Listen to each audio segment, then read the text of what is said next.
美國總統川普訪問中國上八天，中國國家主席習近平是邀請伊去政治甲權力的中心中南海來踅花園吃茶，重點是要討論雙邊的貿易，也閣有伊朗的戰爭，無講到台灣議題。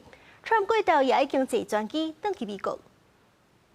美國總統川普15號人邀請去中南海，這是尼克森、小布希、奧巴馬了後第4個進入這個中國政治權力中心的美國總統，凸顯中國高規格禮遇。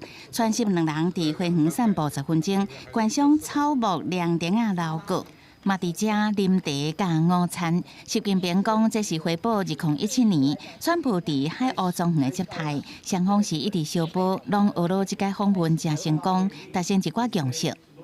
我們已經達成了一個新的兩國關係，就是建設性的戰略穩定關係。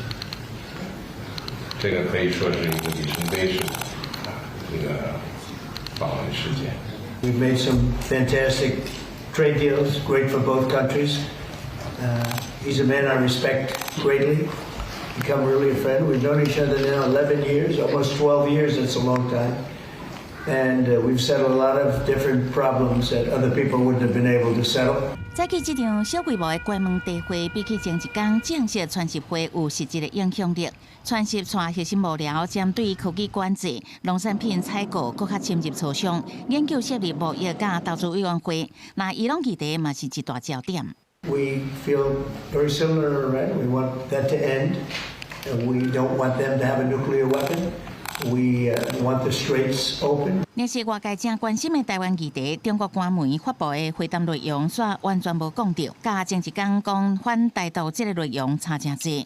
下晡2點半，川普正式結束對中國的國事訪問，坐專機返去華府，由中國外交部長王毅送機。川普嘛已經邀請習近平9月20日去北京訪問。